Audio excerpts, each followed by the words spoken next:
Modern survival culture has one assumption buried underneath everything it sells. The emergency is temporary. You have your 3-month supply, your bug-out bag, your commercially purchased gear. Then month 4 arrives. The freeze-dried food is gone. The paracord ran out. The batteries are dead. The store is 3 towns over, and the road may not be passable. What do you actually know how to do with what is around you? My name is Gideon Adkins. Born in a holler outside Harlan, Kentucky, on land my grandfather cleared. The people who raised me did not prepare for collapse. They lived inside something that looked like collapse every day and called it Tuesday. No truck was coming. Everything came off the land within walking distance. For generations, that was enough. 7 techniques. The ones prepper culture forgot. Not because they do not work, because there is nothing left to sell alongside them. Number 7. Making lye from what the fire left behind. On a mountain homestead, nothing left the property without becoming something else. Wood ash was not waste.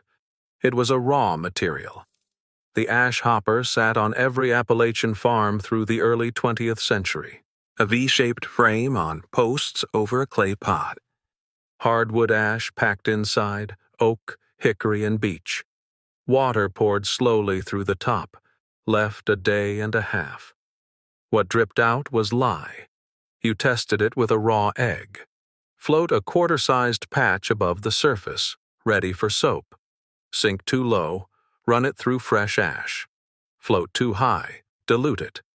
But here is the part prepper guides never mention. Weak lye water poured over dried corn removes the outer hull and releases nutrients the body cannot absorb from raw corn. Prevents pellagra, a vitamin B3 deficiency. Mesoamerican cultures called this nixtamalization. 2 civilizations arrived at the same answer independently. Ruth called it how you do corn. Modern preppers stock dried corn by the pound. Almost none know that without this step, corn does not fully feed you. Number 6. Making rope from what grows along the creek. Every bug-out bag in America has a roll of paracord, made from petroleum in a factory. When the roll runs out, it runs out. Nothing on the hillside replaces it. Something else on that hillside does. 4 plants, all within walking distance of any holler in Appalachia. Tulip poplar inner bark. Strip it in spring when the SAP is running. Soak in still water 2 weeks. Dry it. Twist it. Pawpaw bark, among the strongest plant fibers in eastern North America. The Cherokee used it for bowstrings. Green bark twisted directly without waiting. Wild dog bane, fiber quality that settlers compared to commercial hemp. Fishing lines, snares, and lashing, stinging nettle. Wear gloves at harvest. Heat removes the sting. The fiber underneath is textile grade. The technique is the same for all of them. 2 bundles. Twist both clockwise while wrapping them counterclockwise around each other. The opposing torques lock. Splice in new fiber as you go. The rope extends as long as the material lasts. The material grows back every spring. The knowledge does not. Number 5. Reading the sky and the woods. No radio, no app, no tower. The information is still there. A ring around the moon means ice crystals in high cloud arriving 12 to 36 hours ahead of a warm front. Rain follows 2 out of 3 times. Documented. Not a saying. Red sky in the morning means moisture already behind you. Weather moves west to east. What is coming is still in front. Leaves showing their pale undersides. Stomata on the underside of a maple open in rising humidity. The leaf curls. High humidity precedes rain. Birds flying low before a storm is not folklore. Atmospheric pressure drops. Air thins. The birds always descend. Ridge fog means a frontal system pressing air upslope. Rain by evening. Valley fog means cold air draining overnight. Clear day. Same fog. Two places. Two different things. The woolly bear caterpillar does not predict winter. Neither does the persimmon seed. Those are stories. The leaves and the birds and the fog are not. Earl read the ridgeline before the mine every morning. He was right more often than the radio. Number 4. Bear grease and rendered pork lard. Modern preppers carry 4 separate products for what one crock of rendered fat handled alone.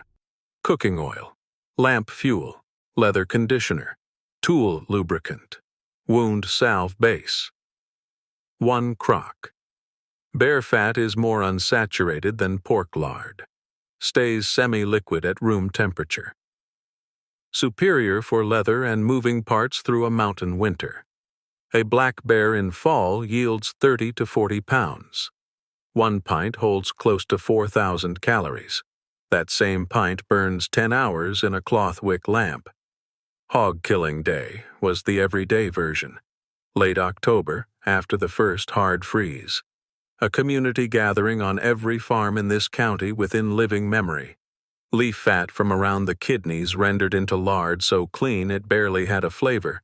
Stored in crocks in the spring house, it went into the cornbread, into the leather boots, into the lamp. Rubbed on iron tools to stop the rust. Bessie Stamper packed plantain leaves into warm lard and let them sit a week. That was the wound salve. Children on the next ridge were treated with it for 50 years. Number 3. The mountain as a year-round grocery. A mother in 1940 fed 6 children for half a year on what she gathered within a mile of the cabin. The same woods are still there. Spring first. Ramps in March at the low elevations. Wild leeks. The first green after months of stored food. Very high in vitamin C. Ramp festivals across Appalachia are a memory of what that plant once meant. Hickory nuts in fall. 68% fat by dry weight.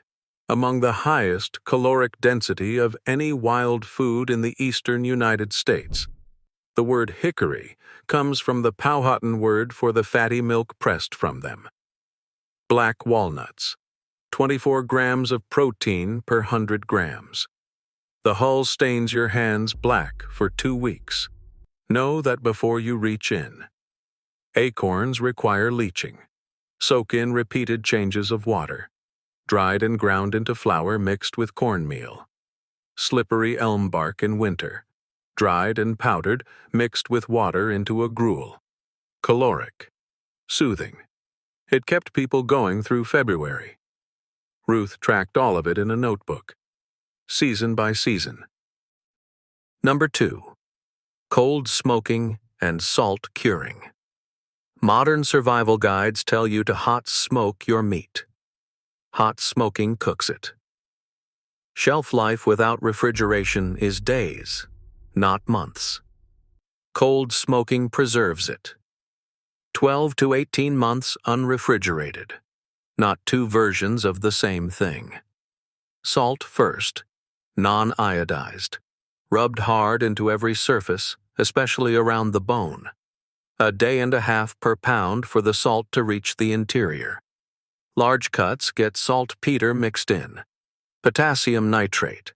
Prevents botulism in the anaerobic center where oxygen does not reach. Not custom. Chemistry. Then the smokehouse. Hickory and applewood. Below 90 degrees, 6 weeks. Phenolic compounds from the smoke coat the surface and stop bacterial growth.